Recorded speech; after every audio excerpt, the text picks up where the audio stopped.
Few VR games being released nowadays are truly unique, innovative, or remarkable in any capacity. VR is still kind of a wild west right now, being stuck in an odd transitional period between infancy and childhood, and it's finally beginning to gain some mainstream traction. Fortunately, there are some gems out there that manage to innovate VR games in the marketplace, use VR to its full potential, and push us closer and closer to that Ready Player One style of virtual reality. Well, I mean, hopefully without all the dystopian corporatism. Boneworks VR is one of those games. For reference, I spent about 2 hours playing Boneworks on a Valve Index, and I don't know that I actually have a single complaint about this game other than I wish there were multiplayer capabilities, but that will always be something I look for in games in general, so admittedly, that really is just my own bias showing. We're going to be looking at Boneworks today and examining all of the things its developers did right with this incredible game and why games like this are the true innovators of the VR market. I would like to note I did purchase this game with my own money, and stress level 0 nor any company related to Boneworks or its developers paid me or influenced me in any way to make this review. I am simply giving my completely genuine and honest opinion on a game that I am interested in. With that being said, let's get right into the video.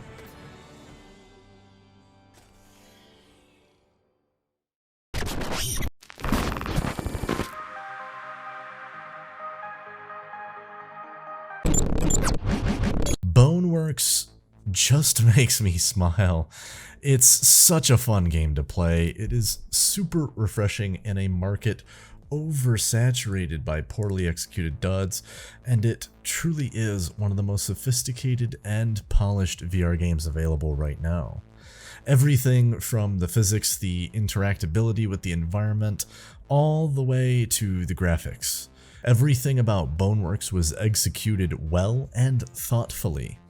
It's engaging, it makes me think, and above all else, it finds the right balance in providing challenging gameplay. And there's a healthy mix of it too, from shooting robots to clubbing zombies over the head and solving puzzles. This game quite literally has it all and then some.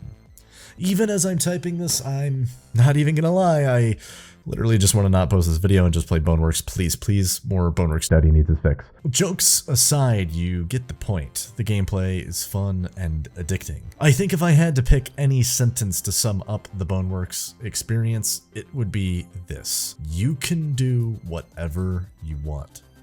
Literally anything. This is what is really special about Boneworks. As good as a game as Half-Life Alyx is, there are still some objects that you can't fully interact with. Not many, but there are a few. In Boneworks, there was not a single item that I looked at and thought, I wonder if I can pick that up and yeet it, and then was not able to. Every single thing in this game can be touched, held, picked up, or engaged with in a meaningful way. Above and beyond that, you really start to get that sense when Boneworks doesn't just allow you to engage with these items, but it encourages it through the gameplay. It doesn't ever feel forced or unnatural either, and it always happens very organically. At one point, I found myself using a trash can lid as a shield to help protect myself from attacking null bodies and soldiers alike. There were other times where you had to use items from your surroundings to solve a puzzle or to reach the next area of the level. Speaking of levels, the entire design of the game really feels like a massive throwback to some Valve classics like Portal and the Half-Life series. The oddly robotic, corporate, dystopian future it is themed upon, combined with the level design, reminds me of some 90s and early 2000s level design from some FPSs of the time. It generally allows multiple routes to accomplish the same goals, has enough alternate exploration to keep the more adventurous types satisfied, without detracting from the point of the game or having the player overwhelmed or confused by their surroundings. If you get lost really easily though, you're gonna have a bad time. The game doesn't hold your hand through levels or force you to take any one route to accomplish your objectives, and actually seems like it is designed more to encourage the player to use critical thinking to solve problems, complete puzzles, and progress the storyline, which I personally like, though admittedly this may not be for everyone. The puzzles themselves aren't usually brain-stumping either. They're challenging in their own right and usually are predicated on using spatial reasoning and identifying paths or routes to take to reach an objective. Though they force the player to think critically and in some instances even think outside the box as well, there wasn't a puzzle that I found myself getting frustrated with, so to some degree they definitely kept accessibility in mind when developing this game. The puzzles are rewarding and fun to solve, and it definitely makes you feel engaged and immersed in this dystopian future world they have created for you. The combat is executed so well in this game. Brandon Latch and the Stress Level Zero team did a really amazing job taking the best elements of beat-em-up games like Blade and Sorcery and shooters like Pavlov and blending them beautifully without any of those games' problems lingering along for the ride. The melee feels realistic and engaging, forcing you to hold the weapon you're holding and swing it appropriately. They did a really good job, in my opinion, of calibrating the amount of damage being caused by these weapons with how you are swinging it.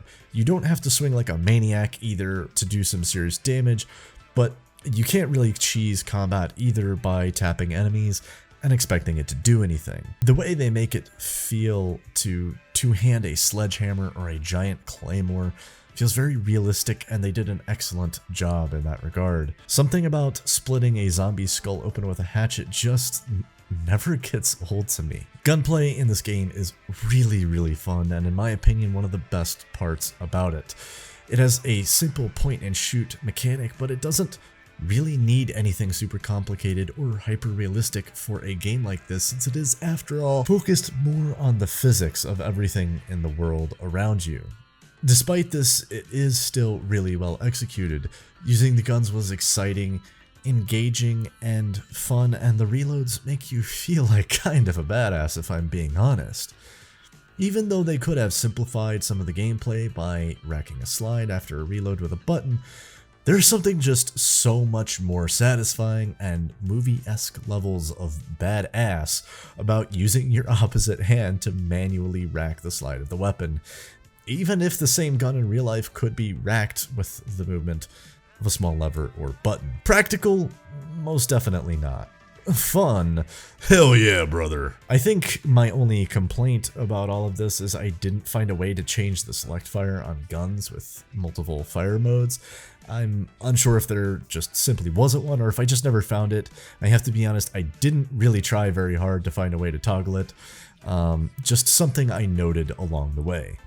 If I'm overlooking this entirely and there is a way to toggle select fire, please let me know in the comments section down below so that you can enlighten me. I legitimately am struggling to come up with anything negative to say about this game as a whole. The graphics look great and are on point. The atmosphere is fitting, the combat is engaging. The puzzles are challenging and fun to solve, the storyline is well thought out and progresses linearly as you move through the levels. The physics is nothing short of truly impressive for a VR game in the current state of virtual reality right now, and for it to be made and developed by a small non-AAA game developer is even that much more impressive to me. The game pays homage to classic Valve titles and 90s and early 2000s FPSs as a whole, but inside of VR. Everything about this game was done and executed thoughtfully, professionally, and with a clear finished product in mind. Most importantly, it's fun as hell. For a $30 price point on the Steam Marketplace and Quest Store, some may consider whether they are getting their money's worth.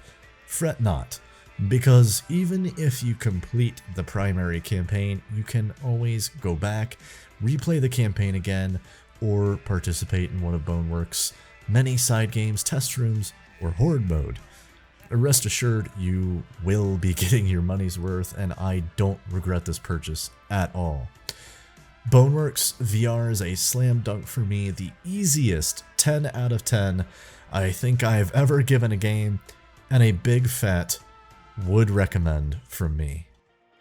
If you crazy Graham heads have made it this far in the video, it means you're probably really enjoying my review. With that in mind, I was wondering if you could do me a huge favor.